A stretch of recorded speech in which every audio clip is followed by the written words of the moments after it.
banyak istighfar, bertaubat kepada Allah Azza wa Jalla. Karena ternyata yang banyak menahan rezeki adalah dosa. Dalilnya hadis Bukhari. Kata Nabi SAW, tidak ada satu kaum yang menahan zakat harta mereka, atau dalam riwayat yang dikatakan tersebar di tengah-tengah mereka zina dan khamr. Riwayat lain menjelaskan tersebar maksiat, kecuali Allah akan menahan rezeki dari langit, menahan hujan, nggak datang rezekinya. Jadi kalau teman-teman masuk satu proyek ternyata tertahan, proyek itu sudah jelas halal, maka pastikan teman-teman sekalian bahwasanya jelas ini karena dosa kita. Jangan pernah salahkan orang, salahkan diri sendiri.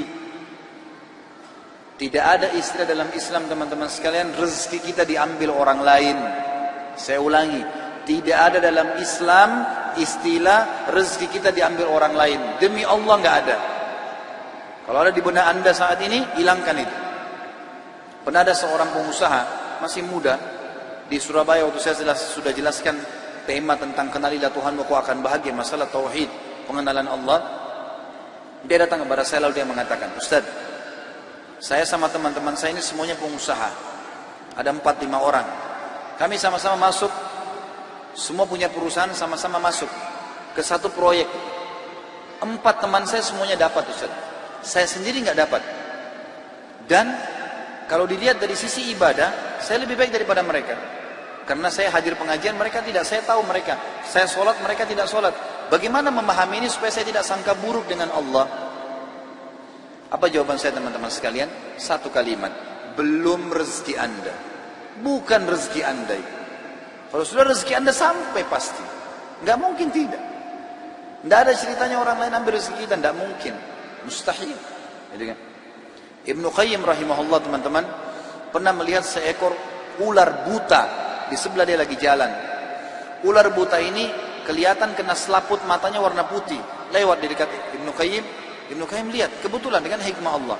Lalu dia bilang ular ini buta. Terus tiba-tiba dia bilang saya bicara dengan diri saya sendiri, saya ingin tahu bagaimana Allah Azza wa Jalla memberikan makan ular ini. Ibnu Qayyim diikuti ular tersebut. Ular itu berjalan. Bisa saja dimakan oleh hewan yang lain, tiba-tiba diserang, tapi dia jalan. Makhluk Allah, jalan di muka bumi. Allah SWT penciptanya. Lalu kemudian tiba-tiba dia dapat sebuah pohon, dia naik ke atas pohon itu. Sampai dia naik ke dahan, Ibnu Qayyim bilang, saya angkat kepala saya ke dahan itu, saya temukan di situ ada seekor burung kecil yang lagi bersihkan sayapnya. Burung ini karena asyik membersihkan badannya, dia tidak tahu kalau ada ular di sebelahnya. Ular karena buta matanya tidak tahu kalau ada burung itu. Tapi ular ini cium bau burung, tiba-tiba diterkam sama dia, lalu dimakan burung itu. Kata Ibnu Qayyim, subhanallah, yang telah memberikan makan ular yang buta matanya. Coba bayangkan teman-teman sekalian, berapa banyak miliaran makhluk Allah berikan makan. Bagaimana bisa anda mengeluh mengatakan tidak dikasih rezeki sama Allah? Tinggal bergerak. Seorang ulama yang lain pernah selesai kebun kurmanya dibersihkan, dia capek sekali. Dia keluar dari kebunnya, dia lihat di depan kebun, sebelah kebunnya ada sebuah sungai luas. Dia duduk di atas sungai itu, di pinggir sungai itu maksud saya, duduk di pinggir sungai. Lalu ada satu batang pohon di atas air lagi mengapung, di atasnya ada burung bangau, kakinya patah, matanya buta. Di atas batang pohon. Orang ini bilang, saya ingin lihat bagaimana Allah Azza wa Jalla memberikan rezeki burung ini.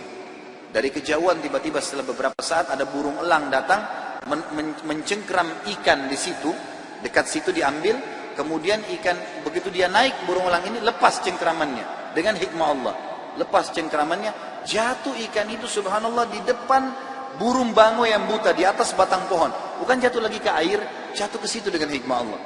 Burung elang pergi tidak ambil lagi, burung bangau cium bau ikan tinggal turunkan kepalanya makan, selesai konsepnya.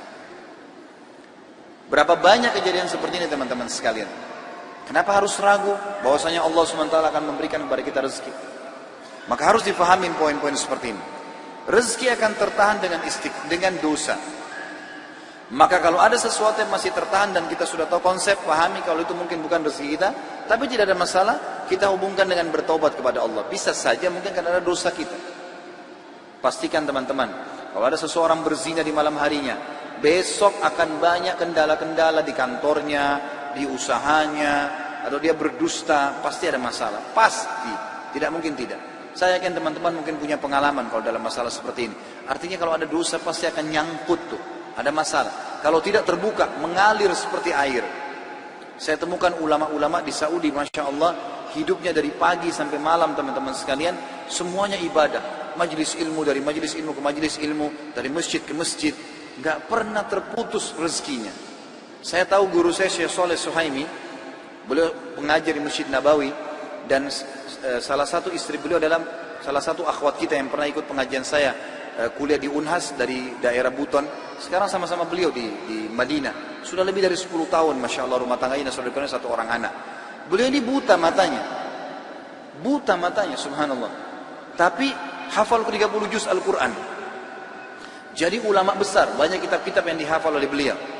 Termasuk orang kayanya Madinah. Banyak, rumahnya di Madinah mewah sekali, besar. Gitu kan?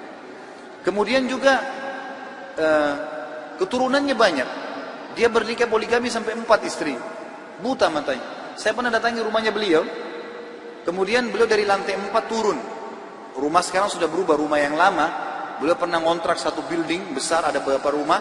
Itu beliau turun dari atas, dengar saya datang beliau turun. Tidak dipegang sama siapapun. Buta matanya turun sendiri dari tangga. Orang turun seperti bukan orang buta, subhanallah. Jalan kemana-mana di Indonesia, saya masukkan, dia bilang sama saya, Khalid, saya mau nginap di hotel, tapi hotel yang bagus. Saya sempat bertanya, dari mana Syekh bisa tahu ini hotel bagus atau enggak ya? Dia minta, saya mau hotel bintang 5. Saya punya kemampuan, saya mau bayar, saya mau nikmatin. Baiklah, saya carikan hotel bintang 5 di Jakarta, dapat. Waktu masuk hotel dia bilang, Khalid, pegang saya mau pegang ranjangnya. Demi Allah teman-teman, diraba sama dia ranjangnya. Lemarinya, baik, ini bagus. Dia bisa tahu, saya mau yang ini. Kemudian dibayar sama dia, dinikmatin gitu. Orang buta, subhanallah, bisa Allah bukakan banyak sekali. Tidak mungkin orang yang, saya yakin ini justru karena berkah ilmunya, berkah Al-Quran yang dia hafal, berkah sedekahnya luar biasa. Dia kalau berangkat teman-teman sama ulama-ulama yang lain datang ke Indonesia, adakan daurah pesantren kilat, pasti dia yang bayarin. Dia bayarin hotelnya, dia bayarin makannya, dia yang bersedekah. Dan saya lihat luar biasa rezeki Allah keluarkan gitu. Sampai saya waktu mau bayar kamar hotel dilarang sama dia. Udah dibayar semua kali. Bayar semua dari awal, sudah dibayar semuanya. Jadi saya melihat teman-teman sekalian, orang kalau justru jauh dari dosa-dosa, maka Allah Azza wa Jalla akan bukakan pintu rezeki. Imam-imam Masjid Haram dan banyak ulama-ulama yang lain, semuanya mereka mampu. Allah bukakan. Jadi jangan salah paham teman-teman sekalian. Orang-orang kafir yang sedang antum lihat, yang anda lihat terbuka rezekinya, jangan salah paham. Tidak ada di antara mereka yang murni lepas dari utang. Coba telusurin deh. Mobilnya mewah, tapi utang semuanya. Usahanya banyak, tapi utang semuanya. Berkah dari mana ini? Bukankah pada saat meninggal kemudian disita oleh bank-bank, akhirnya terbengkalai keluarganya? Dan seterusnya. Banyak hal teman-teman sekalian. Oleh karena itu dekatkan diri dengan Allah. Perbanyak istighfar. Bertobat kepada Allah subhanahu wa ta'ala. Maka Allah akan bukakan. Jadi dosa itu seperti teman-teman penyumbat ya. Di saluran air ada penyumbatnya. Kalau kita istighfar, kita sedang menarik sumbatan itu. Airnya jadi lancar nanti. Hasan Basri pernah didatangi oleh 3 orang. Hasan Basri seorang ulama tabi'in yang tadi juga saya sudah sebutkan kisah ini di awal pertemuan kita. Beliau pernah kedatangan 3 orang ini minta nasihat. Karena selalu dia nasihatin orang. Hasan Basri terkenal kalau bicara teman-teman surga, neraka, kematian. Nasihatnya selalu berkisar di situ. Jadi orang merasa imannya bertambah.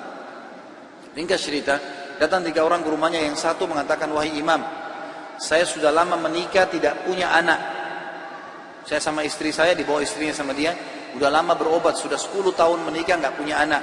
Dan sudah berobat sana sini sama tabib tidak sembuh-sembuh. Apa saran anda? Sudah ikhtiar. Kata Hasan Basri, perbanyak istighfar. Bukan baca ya, perbanyak istighfar. Orang ini pergi. Kemudian masuk orang kedua. Hai imam, saya sudah lama sakit. Di perut saya ini ada penyakit, sakit. Kalau sakit itu luar biasa. Sudah berobat sana sini nggak pernah sembuh. Sudah ikhtiar. Apa saran anda? Kata Hasan Basri,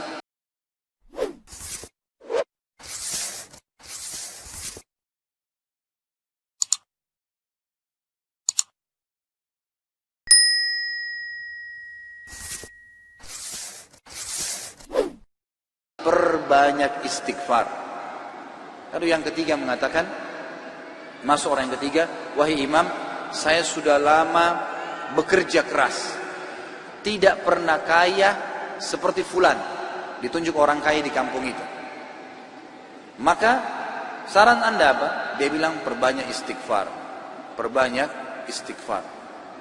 Maka pada saat itu teman-teman sekalian, waktu sudah pulang semua, istri Hasan Basri tanya, kenapa tadi 3 orang ini pulang semua? Ada beberapa athar menyebutkan murid-muridnya yang bertanya, gitu kan? Kenapa Anda cuma mengatakan istighfar? Kenapa Anda tidak pandu mereka? Mungkin yang satu butuh modal, yang satu butuh tabib, dokter, satu butuh obat mungkin. Kata dia, tidakkah kalian sudah dengar kalau mereka sudah ikhtiar, tinggal ada penghambatnya nih, dan penghambatnya adalah dosa-dosa mereka. Dan Allah sudah berfirman dalam surah Nuh, surah nomor 71 ayat 10 sampai 12.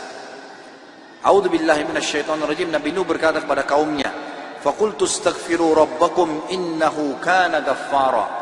Aku berkata kepada mereka, Nabi Nuh berkata kepada kaumnya, istighfarlah kalian, mohon ampunlah pada Tuhan kalian, karena Dia Maha Pengampun, Dia suka kalau kalian tobat tuh. Ayat 10, ayat 11-nya, yursilis sama alaikum midrara. Mereka atau pasti Allah akan turunkan dari langit hujan yang lebat. Dan kita tahu hujan adalah sumber kehidupan manusia. Makna letterletnya, makna tadabburnya adalah, makna tafsirnya, Dia akan turunkan dari langit rezeki-rezeki yang midrar. Midrar itu bertubi-tubi. Ayat 12-nya, wa yumditkum bi amwalin wa banin wa yaj'al lakum jannatin wa yaj'al lakum anhara. Dan pasti Dia akan memperbanyak buat kalian. Yumdit, mad ini artinya mendobelkan, melipat gandakan.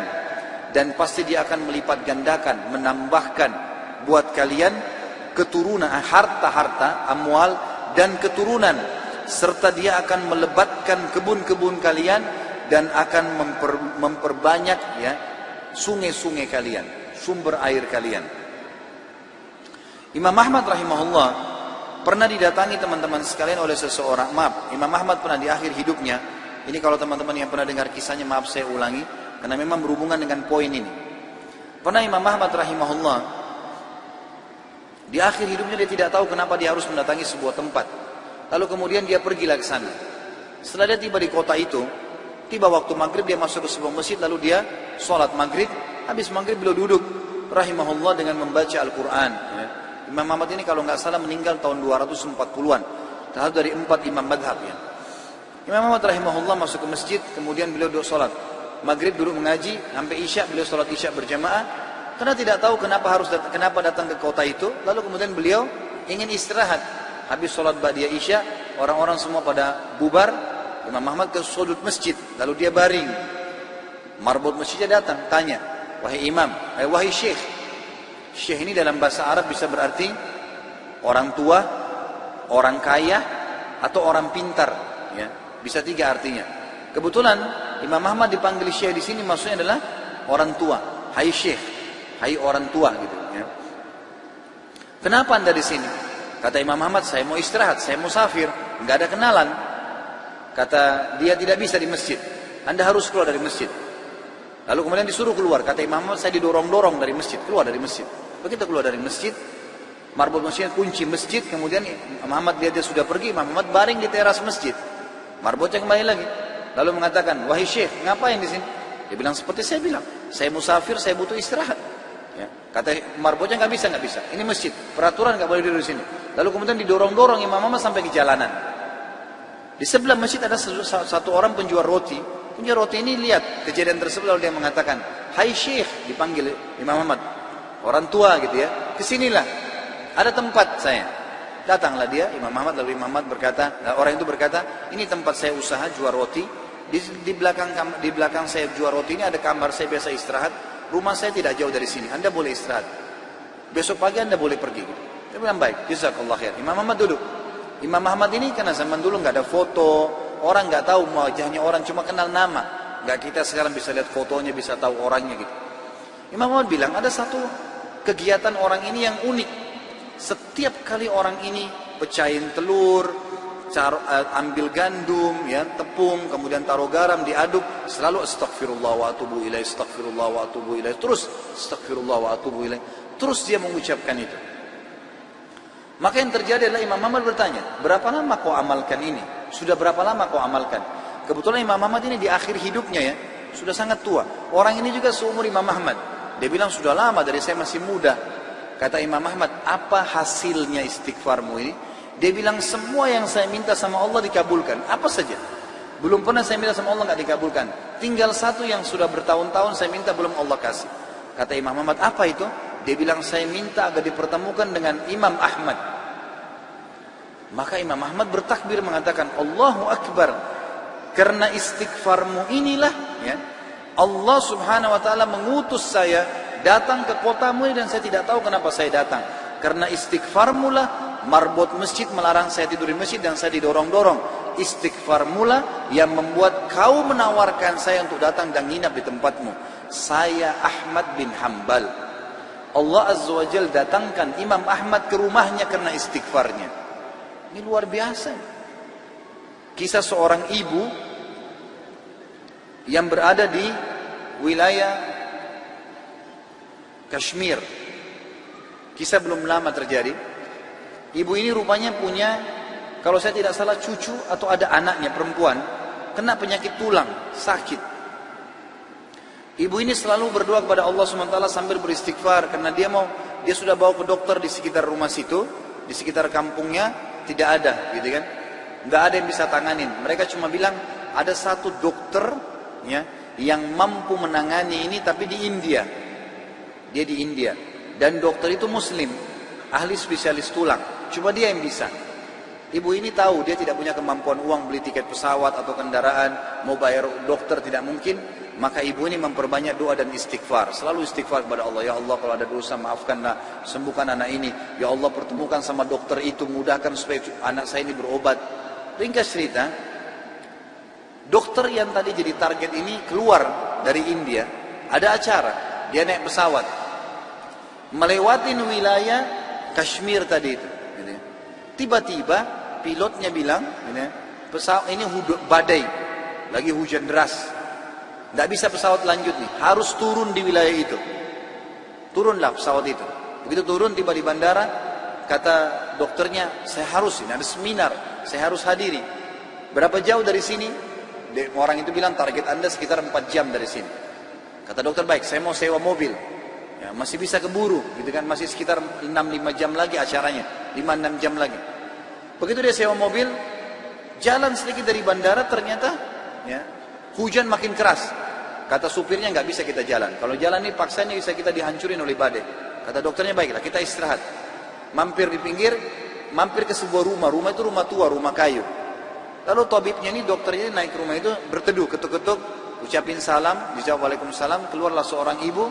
Lalu kemudian dokter ini bilang, maaf, kami ini musafir, hujan lebat, bisa berteduh di sini? Kata ibunya, silahkan. Lalu ibunya itu mengambilkan minuman, dihidangkan minuman. Waktu sementara duduk di ruang tamu, anak perempuan si ibu ini lagi nangis-nangis kesakitan tulangnya. Ini ibu yang tadi sakit tulang. Ini dokter yang jadi target sampai di rumahnya. Lalu kemudian dia berkata, tabib ini, kenapa ya anaknya ibu? Dia bilang sakit tulang. Kenapa kok sakit? Kenapa nggak dibawa ke dokter? Sudah. Tapi kata dokter semua tidak bisa sembuh. Dan dokter yang bisa tangani cuma seorang dokter di India namanya Fulan. Disebutkan namanya dokter ini. Dokternya tiba-tiba nangis lalu berkata, segala puji bagi Allah subhanallah yang telah mendatangkan saya ke rumah ibu. Saya ini dokter yang ibu sedang targetkan. Allah datangkan dokter itu ke rumahnya justru karena istighfar. Karena doanya kepada Allah SWT. Tidak pakai biaya, malah dokter itu biayai gratis dan datang ke rumahnya. Seperti itu, dan banyak ribuan kisah begini teman-teman sekalian yang berhubungan dengan istighfar.